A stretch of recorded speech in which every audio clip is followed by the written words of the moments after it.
Hello, Todd Clemens, Okeechobee Livestock Market, and here is your weekly market report. We're into the month of October, which is the quarter four, and 3 months left in the year, and my goodness, this year has gone by really fast. It's bull sale month here at Okeechobee. October, every Friday will be a bull sale. This week is Deer Valley Farms Angus bulls, and next week will be the Brangus bulls, Little Creek and their friends. Brangus bull sale next Friday. And then the third week, the third Friday of the month, will be the Eaton Charolais bull sale.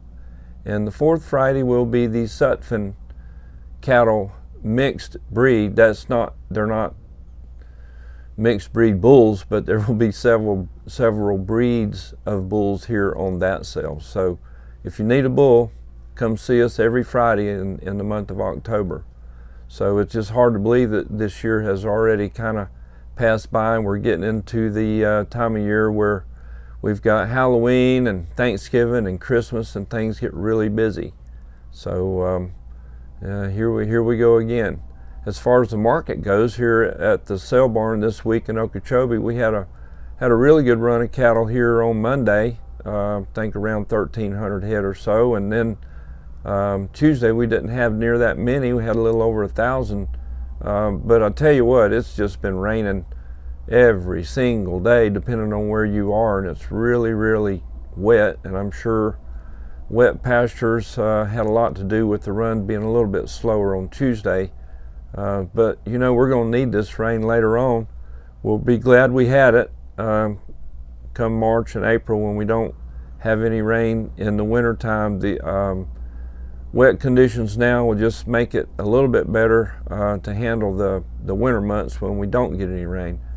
But yeah, it's wet and pasture conditions aren't that good, and cattle are probably struggling a little bit out there on those soggy, wet pastures. And watch out for foot rot and skeeters and everything else that comes along with the wet pastures.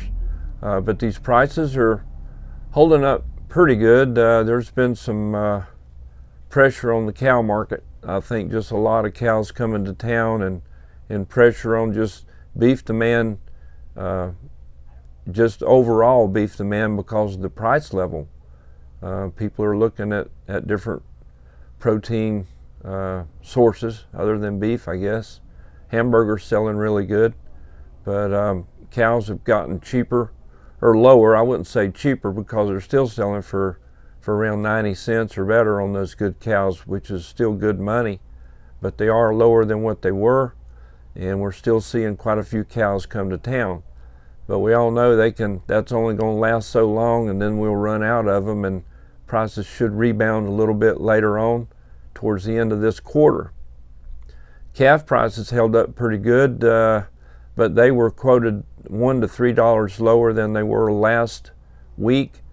But they're still selling really good. On this week's market report, I just did some numbers for you. On some 5-weight calves, the net average weight was 534 at $2.52 a pound. That's on number ones. And so, okay, maybe they were off a little bit, but that's still $1,350. That's good money. On the 4-weight calves, 478 net average weight at $275. That's $1,300 plus dollars.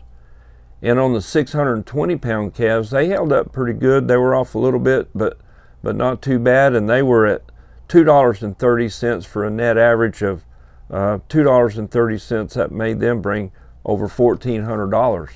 So these calf prices are really good, even though the market is a little bit softer, and it's hard to believe, but some of the people talking around here this week, there's still parts of the country that are dry, and they're not buying cattle to put out yet because of the conditions are still too dry, and they're waiting for some rain. I wish we could send them some of ours.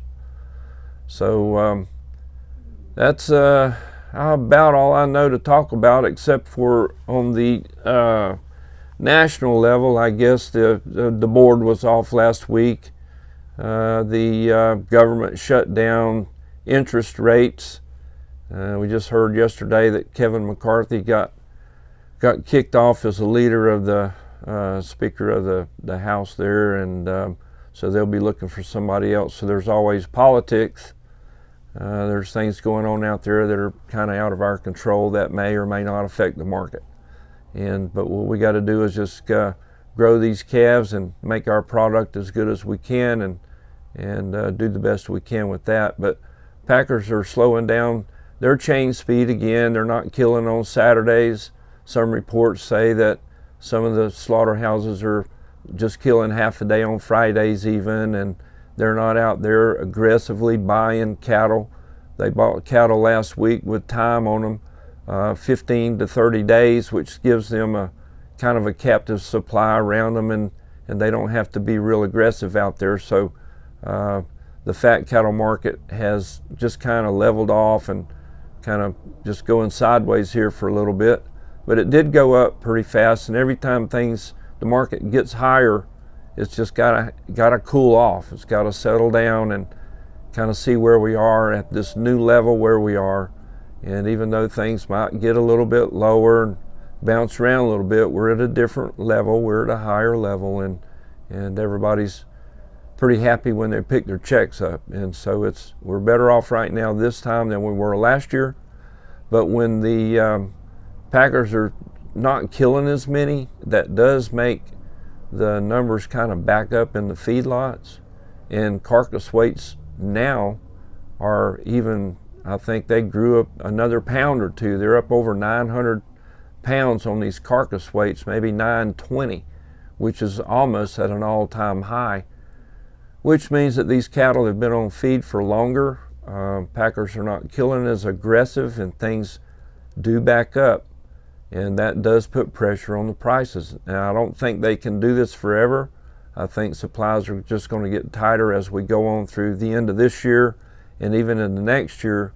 And I do think these price levels are going to even pick up. It should pick up some before the end of the year, and certainly after the first of the year. So that being said, we had some high prices this week.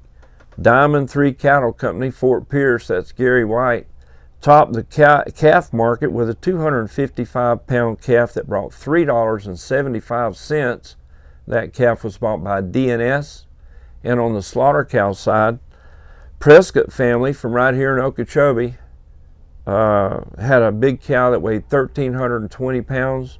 She brought $1.09. She was bought by Cargill. That's your market report. Thank you.